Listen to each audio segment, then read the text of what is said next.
I think it's hard for Indigenous people to reach out for mental health support because there's always been that shame and stigma. Like, we're still combating over 500 years of colonial and assimilation practices that were forced upon us that really took away our identity. There's a lack of education regarding mental health. I believe the wording mental, that first part of that is a little intimidating to some people because they associate that word with like crazy, so therefore they feel a little intimidated. I wouldn't say scared, but just kind of intimidated and shy to actually reach out and look for some support. But I think once people are ready to access help, there's still systemic barriers that exist. A lot of the mental health supports that are available in mainstream aren't really designed with an Indigenous worldview in mind and an approach to mental health support. I think it's hard for Indigenous people to get support for mental health because there's that stigma of when you reach out for help, then you're weak. I think that makes it the biggest barrier for individuals, especially Indigenous people, because there are resources that we have in the community, but no one wants to be seen walking into that building. No one wants to be that person. So I think even though the resources are there, the biggest thing is that people are afraid of what others are going to think of them. You could factor in a lot of like financial resources, all that kind of stuff. So those would be some of the barriers, some of the obstacles, and why it makes it difficult to be able to access those. One of the reasons why is all the forms you have to fill out. A lot of people don't have access to the forms. A lot of kind of like loops to jump through, and I find when we are reaching out for help that you can only do so much before you get discouraged.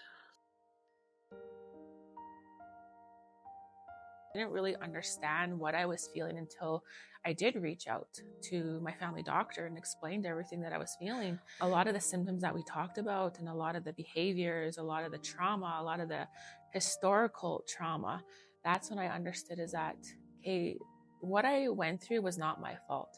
What I went through is just an after effect of ongoing emotional pain that has been forced upon my ancestors with like what my parents went through, and that I had to take that first step of breaking that cycle because I didn't want my son to experience what I experienced. I reached out to a few different avenues, through counseling,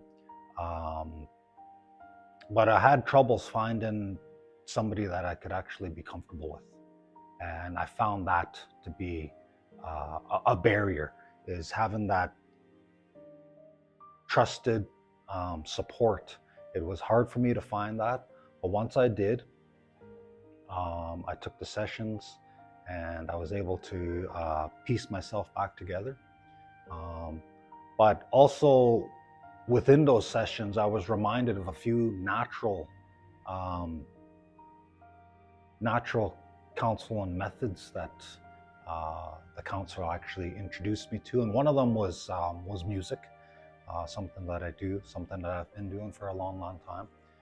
Another one was our traditional ways, also something that I've been doing for a very long time, and I've grew up around that. So it kind of taught me how to reach back to who I actually was, and I between all three of those resources, I was able to get better and maintain and sustain my job.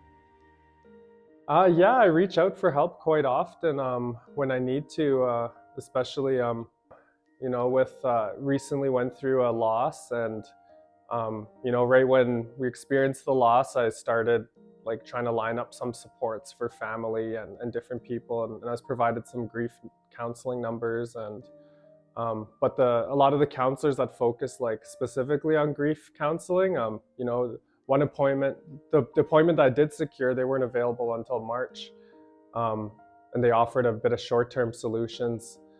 So I think barriers is really accessibility as well, and availability. It took years for me to actually accept that, hey, it's okay to ask for help. The biggest obstacles I faced was definitely myself. Like I said, growing up, I was always the person who held everything together. So having to put my guard down and to stop being that strong, independent person for a moment there was the biggest thing for me. And I think even today, like I said, I'm still my biggest obstacle. Taking that step in my life, it was a very low time. Um, and just being able to overcome that fear of actually reaching out for help, it really benefited my personal life a lot. So Actually, I did reach out for help before. There was a time in my life when I was in addictions, and when I did reach out to the certain people, they did come. There was a few obstacles that I faced with work, and a couple of challenges that I had was kind of like my director. We weren't on good terms, and it was kind of hard for me to get the support. But when I reached out to certain people, I had the support there. When I reached out for support, it did get easier, and I found what worked for me and what helped me to relieve that stress and to acknowledge what I'm going through, that it's okay, because as Indigenous people, we need to acknowledge what the past has done, but also acknowledge the current. It is a form of a disease, but it's curable. But you're not going to get cured unless you don't go for the treatments, unless you don't reach out. And then once you do reach out, to follow up with it by educating other people, because that's a form of the treatment itself. Our traditional ways and cultural ways, there's so many tools that we have that are waiting for us, to pick up to help us through these. And so, whenever you're unsure, just getting back to the basics of, a lot of water, healthy food, movement, prayer, and being on the land too really helps. Yeah, the biggest words of encouragement that I can give someone, especially my peers, is don't be afraid to reach out for help.